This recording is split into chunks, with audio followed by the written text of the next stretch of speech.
দেশের সব স্থলবন্দরে পণ্য পরিবহন, সংরক্ষণ, হ্যান্ডেলিং ও যাত্রী সেবায় মাশুল করে ৫% বাড়ানোর সিদ্ধান্ত নিয়েছে বাংলাদেশ স্থলবন্দর কর্তৃপক্ষ। ১ জানুয়ারি থেকে এই নতুন হার কার্যকর হবে। অন্য স্থলবন্দরের তুলনায় বেনাপোলে মাশুল কিছুটা বেশি, তাই বেনাপোল বন্দরের জন্য আলাদা প্রজ্ঞাপন জারি করা হয়েছে।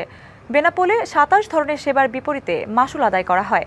নতুন তালিকা অনুযায়ী ট্রাক, বাস ও লরির প্রবেশ ফি বেড়ে হয়েছে ১৮৪ টাকা ৭০ পয়সা। ব্যক্তিগত গাড়ি, জিপ ও পিকআপের ক্ষেত্রে এই ফি ১১০ টাকা ৮২ পয়সা।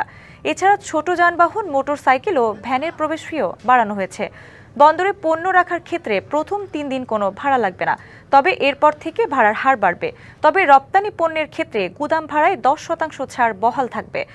বন্দর ব্যবহারকারী ও ব্যবসায়ীরা আশঙ্কা করছেন, মাশুল বৃদ্ধির ফলে আমদানি খরচ বাড়বে, যার প্রভাব পড়বে নিত্য প্রয়োজনীয় ও শিল্পপণ্যের দামে। নতুন এবং ফিরে আসা গ্রাহকদের জন্য নগদে চলছে ক্যাশব্যাক সহ প্রতিদিন হাজারো উপহার জেতার সুযোগ। হবে আশা আর ফেরা, সারপ্রাইজ সেরা।